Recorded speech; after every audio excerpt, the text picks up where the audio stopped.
سب سے پہلے چھٹی جماعت کے پیارے بچوں کو میری طرف سے پیار بھرا سلام، السلام علیکم ورحمۃ اللہ وبرکاتہ۔ عزیز طلباء، آج ہم نظم برف-باری کے تیسرے بند کو پڑھیں گے جو صفحہ نمبر 80 یعنی 80 پر ہے، اور آپ سے گزارش ہے کہ آپ بھی اپنی کتاب کا صفحہ نمبر 80 نکالیں گے اور بڑی دھیان سے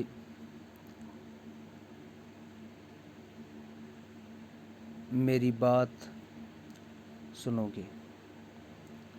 مجھے امید ہے کہ آپ اپنی کتاب کی طرف پورا دھیان رکھو گے۔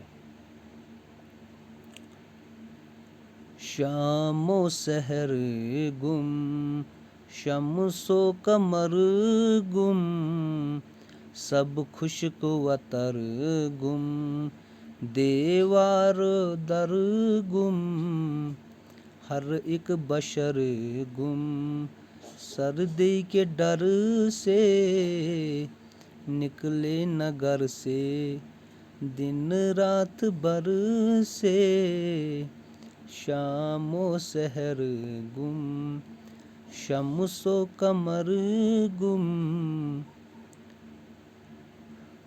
مزدور بے کس ہے سخت بے بس، ہوتی نہیں بس، بس ہو تو جائے جا کر کمائے، کھائے کھلائے، مزدور بے کس ہے سخت بے بس۔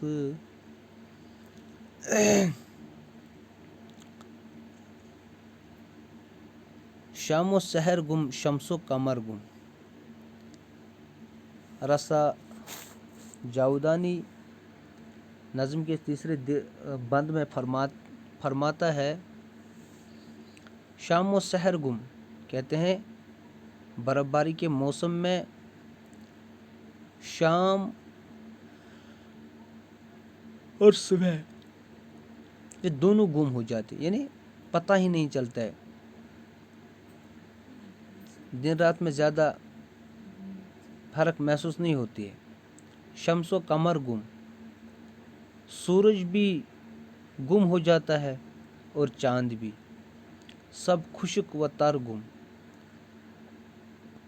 چاہے خشک جگہ ہو یا تر جگہ، جہاں پر پانی ہوتا ہے اسے تر کہتے ہیں۔ دیوار و در گم، کہیں پہ دیوار بھی نہیں نظر آتے ہیں، کہیں دروازہ نظر نہیں آتا ہے، ہر ایک بشر گم، اور ہر ایک آدمی یعنی گھر کے اندر بیٹھتا ہے سردی کے ڈر سے۔ کس لیے؟ سردی کی وجہ سے ہر کوئی اپنے اپنے گھر کے اندر بیٹھتے ہیں، نکلے نہ گھر سے دن رات بھر سے، گھر سے کوئی نہیں نکلتا اس برف باری میں۔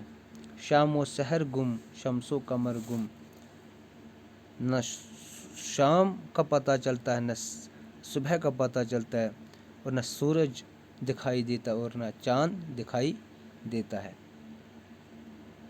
مزدور بے کس ہے سخت بے بس۔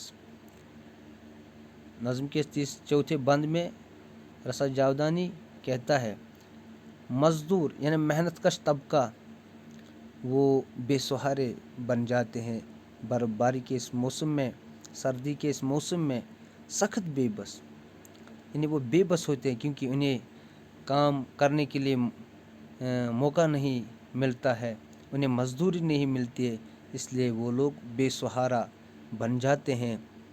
ہوتی نہیں بس، بس ہو تو جائے جا کر کمائے، کھائے کھلائے، یعنی انہیں سختی کے دن گزارنے پڑتے ہیں جب یہ برف باری پڑتی ہے، کیونکہ انہیں تو جب وہ مزدوری کرتے ہیں تو تبھی جب وہ کماتے ہیں یا مزدوری کر کے کما کے گھر لاتے ہیں تو پھر کھائے کھلائے اور خود بھی کھائے، پھر دوسرے بچے اپنے گھر کے تمام افرادوں کو کھلاتے ہیں۔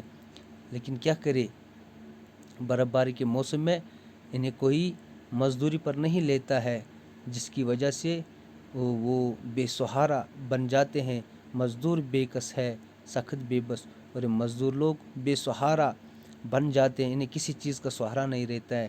اور یہ اسی طرح یہ سردی کے ایام گزرتے ہیں بڑی یعنی بڑی سختی سے، اس میں انہیں بہت ساری مشکلات کا سامنا کرنا پڑتا ہے۔ پیارے بچوں، انشاءاللہ کل نظم کے 5ویں بند کو بھی پڑھیں گے۔ آج بس اتنا ہی۔